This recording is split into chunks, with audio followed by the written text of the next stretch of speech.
The estimate arrived in a thin white envelope that looked far too ordinary for what it contained. I opened it at my kitchen table, the same place where I once helped my children with homework and balanced the household budget down to the last dollar.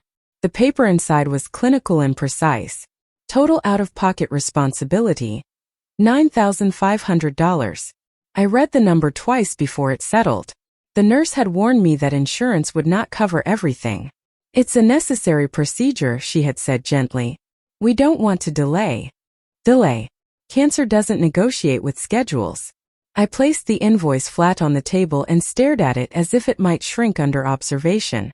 I had savings but not enough to comfortably absorb that amount without risking other obligations. Retirement, mortgage, utilities, medication. My first instinct wasn't fear. It was calculation. And then it was certainty. I have a son who earns more in a month than I did in a year when I was raising him. Executive position, investment portfolio, new house with windows that stretch from floor to ceiling. It wouldn't be a burden to him. It would be a gesture. I picked up my phone, already rehearsing the conversation in my mind. I imagined him saying, "Of course, Mom. I'll handle it." I truly believed it would be resolved in one call. I thought my son would handle it. I had no idea that the real diagnosis that week wouldn't be medical. It would be relational. My son has always had more. More confidence. More ambition. More visibility. Even as a child, he walked into rooms as if they were already his. Teachers described him as exceptional. Relatives nodded approvingly at every report card, every scholarship, every internship. When he landed his executive position before turning 35, the entire family treated it like a collective victory. I did too. He lives in a gated community now. His home has high ceilings and polished floors that echo when you walk across them. He sends photos of business trips, conference rooms in glass towers, dinners with clients under city lights. His children attend private schools. His wife manages a lifestyle blog that features kitchen remodels and seasonal decor. Success fits him comfortably. My daughter's life looks different. She works 2 jobs. One at a daycare center during the week, and another cleaning offices on Saturdays. She rents a small apartment with aging appliances and a view of the parking lot. Her car makes a sound when she brakes that she keeps promising to fix next month. She doesn't post about her life. She survives it. If I am honest, I praised my son more publicly. I told neighbors about his promotions. I framed his achievements like milestones of my own parenting. With my daughter, I often use quieter language. She's doing her best. It wasn't meant to diminish her, but it did. Somewhere along the way, I began measuring security through his income and resilience through her endurance. When I held the hospital invoice in my hand, my mind moved automatically toward the child who had more. Not because I loved him more, but because I believed capacity should answer crisis. What I hadn't considered was that capacity and willingness are not the same thing. And that distinction was about to matter. I called him that evening. He answered on the 3rd ring, his voice slightly distracted. I could hear the faint hum of what sounded like traffic or perhaps a television in the background. "Hey Mom," he said. "Everything okay? I need to talk to you about something." I replied, trying to keep my tone steady. I explained the diagnosis again briefly. I told him about the procedure. I mentioned the estimate $9,500 out of pocket. I added that the doctors recommended scheduling it soon. There was a pause. Not the kind filled with concern. The kind filled with calculation. "That's a lot," he said finally. "Yes," I agreed. Another pause. "We just moved some money around for an investment property," he continued. "Most of our liquidity is tied up right now." Liquidity. It was a word he had never used in childhood. "I'm not asking for a gift," I clarified. "Just help. I can repay you over time." "It's not about that," he said quickly. "It's just not the right moment. We've committed to some long-term positions." Positions? I thought maybe you could cover it and I'd work something out. I added, softer now. "I really wish I could," he replied. "But pulling that amount right now would disrupt our planning." "Our planning?" I stared at the invoice on the table. "I understand," I said after a moment. "Let me see what I can do." He added the sentence, drifting without promise. We ended the call politely. He didn't say no outright. But he didn't say yes. And in that hesitation something shifted. Not in my finances. In my understanding. He didn't call back. Not that night. Not the next morning. Not even later in the week. Instead, 2 days after our conversation, I received a brief text message. Thinking of you. Let me know how everything goes. How everything goes. There was no mention of the estimate. No suggestion of revisiting the conversation. No follow-up about exploring options. Just distance packaged politely. I read the message twice before setting my phone down on the kitchen counter. The house was quiet. The clock ticked in the hallway, steady and indifferent. For years I had believed that success naturally carried responsibility. That when life demanded something serious he would step forward instinctively. Instead he had stepped sideways. I didn't cry. What I felt wasn't explosive. It was measured. A quiet recalibration of expectations. I replayed the call in my mind, searching for hidden meaning. Maybe he truly couldn't access the funds. Maybe I had misjudged his liquidity. Maybe I had caught him at a bad time. But there are moments when clarity doesn't require interpretation. If he wanted to help, he would have. The text message felt like a gentle closing of a door. Not slammed. Just nudged shut. I folded the hospital estimate and placed it back inside the envelope. I opened my savings account on my laptop and ran numbers silently. It would be tight. Very tight. But survivable. I made a decision then, not about the surgery but about something else. If this was the measure of availability, I would remember it. Not in anger. In structure. My daughter showed up the following Saturday without calling first. She let herself in with the spare key I had given her years ago and walked straight into the kitchen, her shoulders slightly tense as if she had rehearsed something on the drive over. I heard, she said quietly. I hadn't told her directly. News travels in families, especially when illness is involved. Before I could answer, she reached into her bag and placed a small envelope on the kitchen table. It wasn't decorative. Just a plain white envelope, slightly worn at the edges. What's this? I asked. She didn't sit down. She stayed standing, hands folded in front of her. It's not enough, she said. But it's mine. I opened the envelope slowly. Inside was cash. Carefully stacked. Neatly arranged. I counted it twice. $1,200. Where did you? I started. I've been saving, she interrupted. For rent next month. And the brakes on the car. I can figure those out later. The air in the kitchen felt different. I can't take this, I said instinctively. You can, she replied. You have to. Her voice didn't tremble. It wasn't dramatic. It was resolved. I don't have what he has, she added, not naming her brother. But I have this. There was no resentment in her tone. No comparison. Just offering. I looked at the envelope again. The edges of the bills weren't crisp. They had been gathered slowly. Deliberately. You don't need to fix everything, she said softly. Just let me help. The word help landed differently this time. Not as obligation. Not as leverage. As sacrifice. I realized something in that moment that no spreadsheet could quantify. My son had weighed liquidity. My daughter had weighed love. And she had chosen without hesitation. The envelope stayed on the table long after she left. Not because of the amount, but because of what it revealed. After she left, I sat at the kitchen table with the envelope still open in front of me. The cash was modest compared to the number printed on the hospital estimate. It wouldn't erase the invoice. It wouldn't close the financial gap. But it shifted something else. For years I had praised my son loudly and admired my daughter quietly. When relatives asked about my children, I spoke of his promotions, his leadership, his investments. I described his success with pride that filled entire conversations. When they asked about her, my tone softened. She works hard, I would say. She manages. Manages. As if resilience were a footnote. I replayed birthdays, graduations, holidays in my mind. The applause was always louder around him.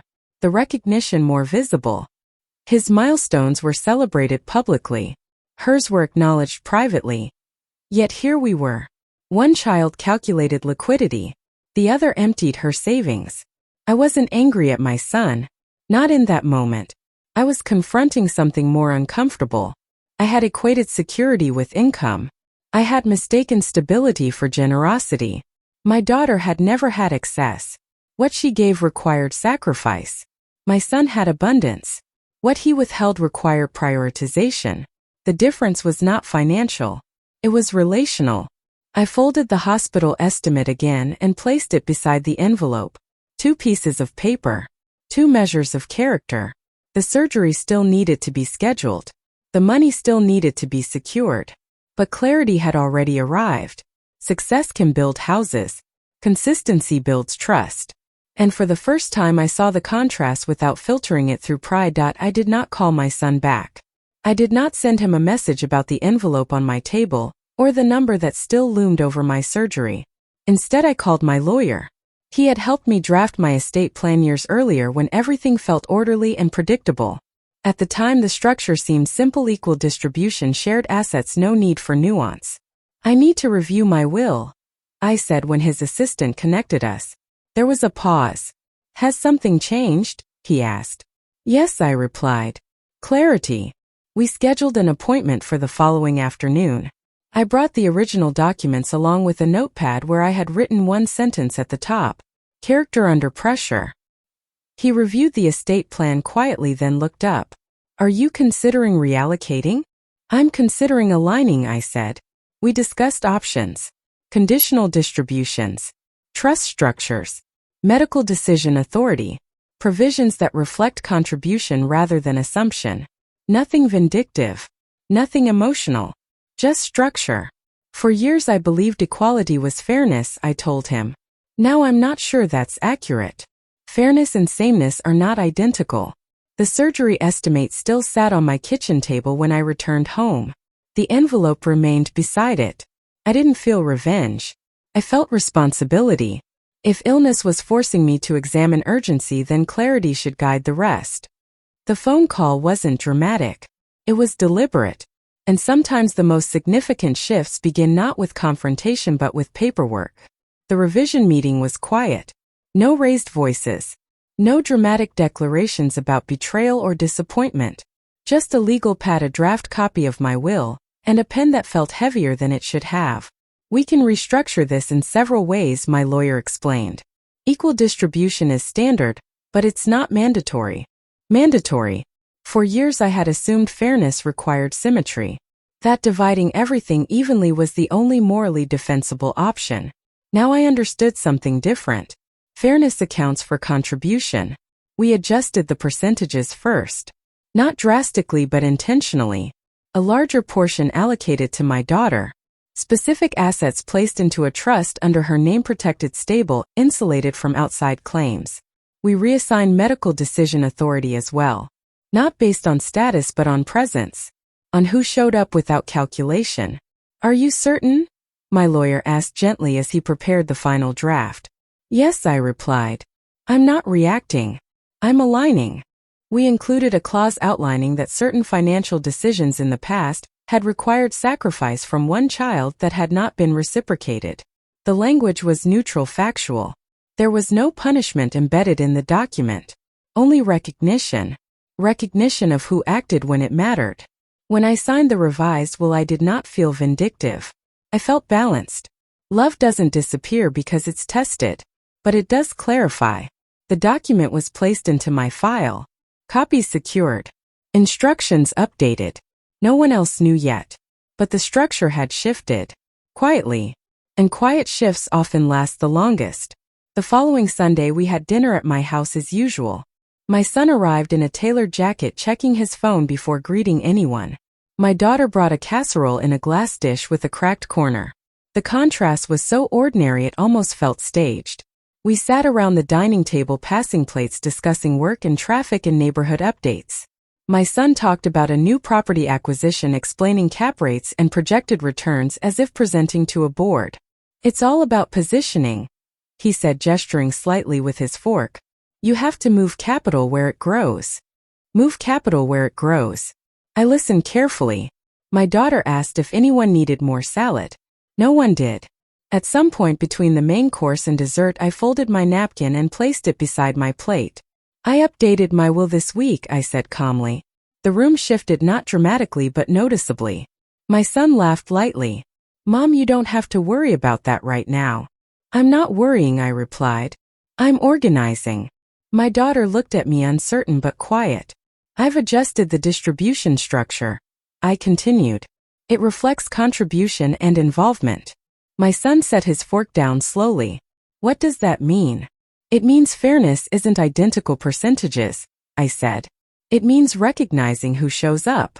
He leaned back in his chair. Are we really doing this at dinner? We're not arguing, I answered. I'm informing. He exhaled sharply. This is because I couldn't cover the surgery. It's because I needed clarity. Silence settled between us. I've always planned responsibly, he said defensively. You know that. I do, I replied. And I respect it. Then why? Because love is not a line item, I said evenly. The words landed without force but with weight. For years I assumed income translated into responsibility. I continued. Last week I realized that's not always true. My daughter shifted in her seat but didn't interrupt. This isn't punishment, I said. It's alignment. My son's expression tightened. So what, you're rewarding her? I'm recognizing her. The difference hung there. He opened his mouth to respond, then closed it. The confidence he carried when discussing investments didn't translate here. I never said I wouldn't help, he muttered. You didn't say you would. Another pause. I've structured things in a way that reflects who acted when it mattered, I concluded. That's all. No raised voices. No accusations. Just a recalibration announced plainly. My son stared at his plate. My daughter stared at her hands. Dinner resumed slowly after that, but the hierarchy at the table had changed. Not because I elevated one child above the other. Because I defined the terms. After dinner my son lingered in the doorway. He didn't raise his voice. He didn't accuse me of favoritism or emotional manipulation. Instead he stood there with a kind of stunned restraint, as if recalculating something that had always felt fixed. I didn't think it would matter that much, he said quietly. That's the point, I replied. His confidence, so fluid when discussing returns and portfolios, seemed thinner now. He wasn't angry. He was unsettled. For years he had assumed position. Eldest. Successful. Secure. The one who would inherit without question. Not because he demanded it, but because the structure had always pointed in his direction. Now the structure had shifted. My daughter stepped into the hallway behind him, confusion written across her face. You don't have to do this for me, she said softly. This isn't for you, I answered. It's about accuracy. The imbalance in the room was visible. My son, accustomed to leverage, was experiencing its absence. My daughter, accustomed to quiet contribution, was standing in unexpected recognition. I never meant to disappoint you, my son said finally. I know, I replied. But intention and action aren't identical. The air felt heavier but not hostile. Just recalibrated. He nodded once slowly, as if acknowledging a rule he had never needed to learn before.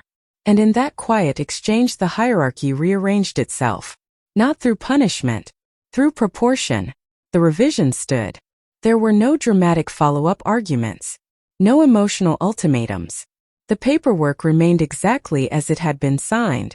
My son called a few days later, not to protest but to clarify. I've been thinking, he said. I handled that wrong. He didn't apologize directly. That wasn't his way.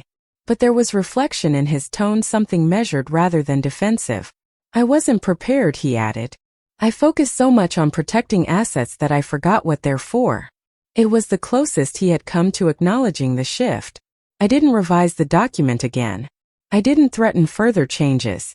I didn't reward his discomfort with immediate reassurance. Structure doesn't need repetition to be effective. Over the following weeks he began visiting more often.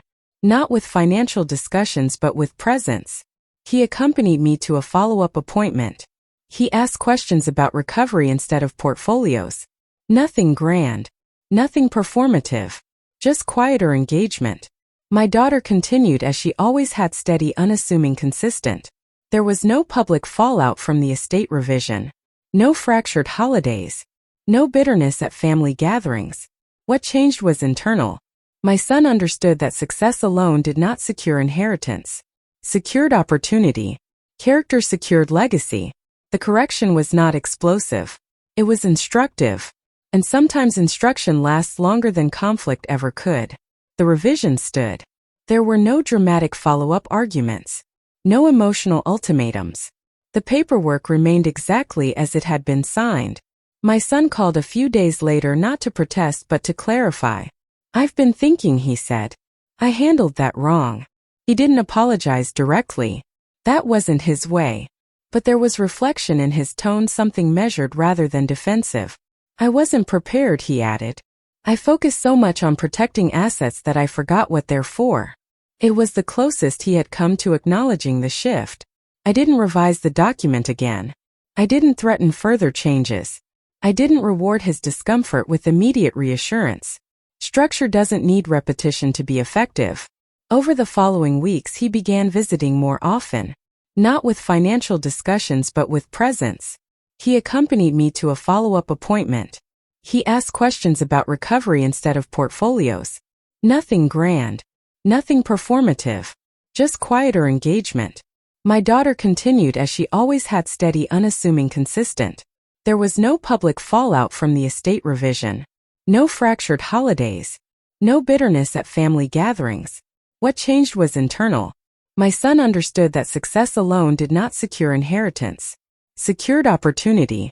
Character secured legacy. The correction was not explosive. It was instructive.